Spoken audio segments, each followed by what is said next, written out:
Well, I'm pleased to say that we're joined now live by the Justice Secretary, Alex Chalk. Great to have you on the programme today. Thanks for having me.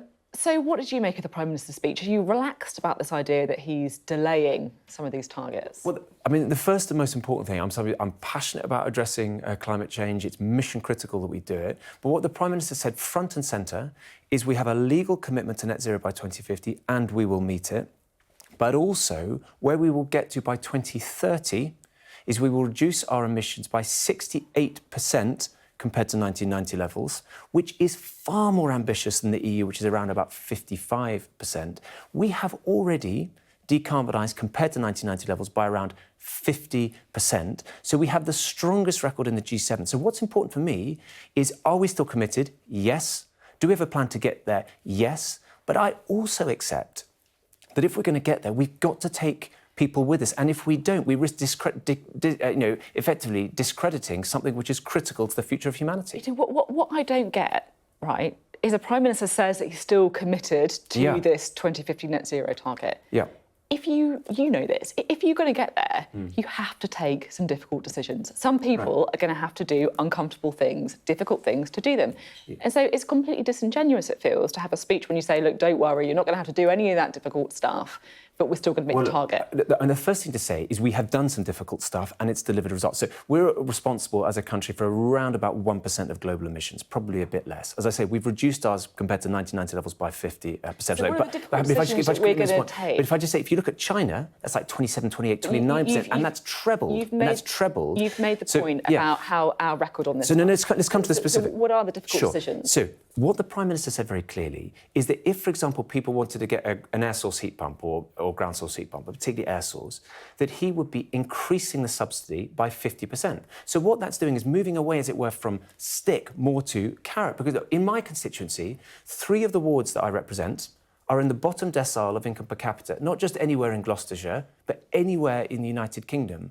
And if we are to say to them, come what may, you will have to pay 5, 10 or 15,000, there is a risk that you bring this whole thing into disrepute. And that in turn, and this is the critical point, imperils our ability to get to net zero. So long as we're going to get there, if the path has got to be credible. Do you really believe? Do you know what I do? Really believe you're going to get there? Yes. Shall I tell you why I do? No, shall I tell you why I do? Okay. This is the country, unlike any other G7 country, that has put it into law, point 1. Point 2, we have the Climate Change Committee that holds the government to account and, yes, says stuff like, you need to improve this or you need to change that. But we are a country that says if we make that commitment, we will set up the arrangements to hold the government to account. So, yes, I do, and I have confidence in this Prime Minister to deliver it. I just want to play a clip of you. This is a speech you made in 2019 when you were trying to enshrine in law the net zero target. Yes. Let's have a little watch of this. Although this bill was conceived before the Extinction Rebellion protests, those demonstrations were a timely reminder of the growing democratic drumbeat across the generations for the new radicalism that I've spoken about. And this shows the real power of net zero, not just a project of moral necessity, but one of economic renewal too.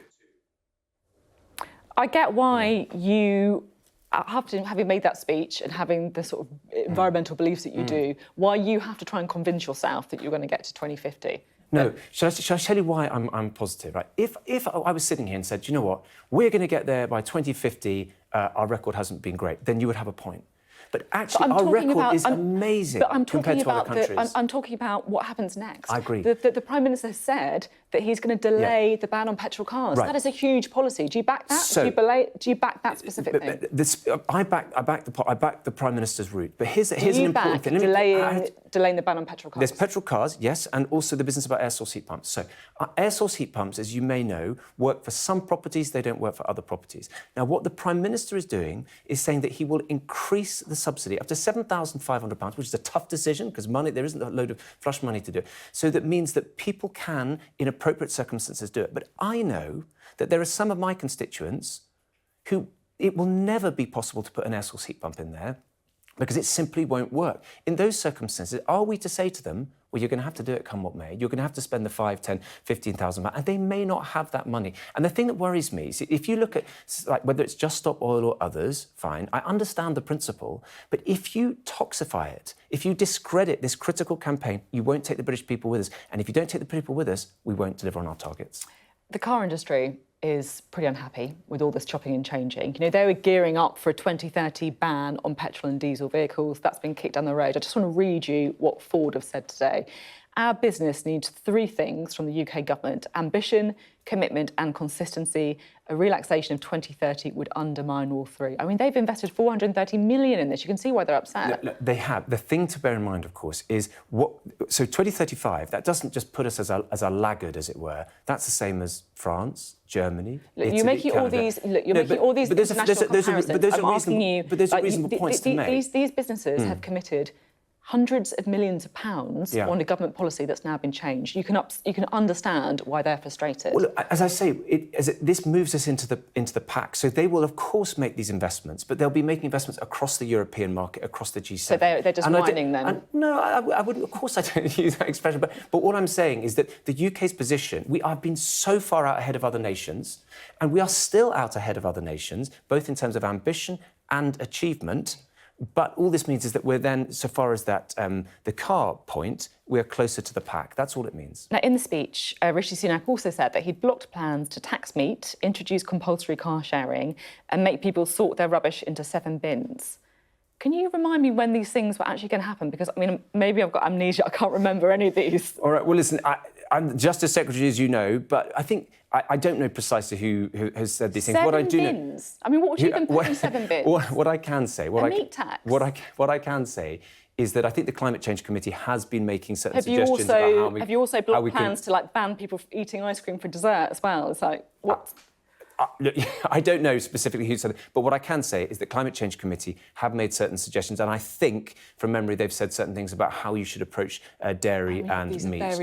These are very different. If somebody has made suggestions, Rishi Sunak said he blocked these measures coming into Sophie, law. But I think what he's saying... So it's not. Can I... The really important point that he's saying is that we will do this in a way which takes the people with us, OK? And all I am saying is that I think there is a danger that people don't realise how far we've come as a nation, how far we are ahead of other nations. Let me just give you one thing today. If any of your viewers now were to go on their phones and they were to look at the national grid for the UK, and they would say, on this day, it could be this day, what percentage of our electricity was generated from fossil fuels? Do you know what it is? It was around 12%.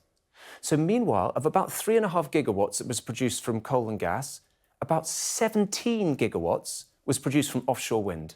We have more offshore wind installed in this country than any country on the planet apart from China. More than Germany, more than France, Italy, the United States. We have done incredible things over the last 10 years or so, and we shouldn't lose sight of that. We are way ahead of other nations. Now, I do want to talk to you about one other story on your brief that's been revealed today. John Venables, who, of course, killed the 2-year-old James Bulger, has been granted a parole hearing in November. He was sent back to prison for having child abuse images on his computer. Should he be allowed out? Well, look, this is an appalling case. It's one that is seared on the memory of a nation and, frankly, on all of us. And I remember it when it happened, and it lives with us. So there is a process, and I have the opportunity to make representations. There is a process which means that I can make representations based upon the information that comes to me. I have to act properly, but I can say this to you and your viewers: I will do everything I properly can to ensure that justice is done in the way that the British people would understand. So I will do everything I properly can. I will, of course, remain within the law at all times. But by the sound of it, you will be writing to the parole board? I will be doing everything. See, the only hesitation is I have to look at the evidence that comes to me shortly before, so I can't prejudge that. So once I receive that, you can be assured it will be getting my personal and very close attention, and I will be doing everything I properly can. OK. Thank you very much for being on the programme today. Good to have you on the Politics Hub.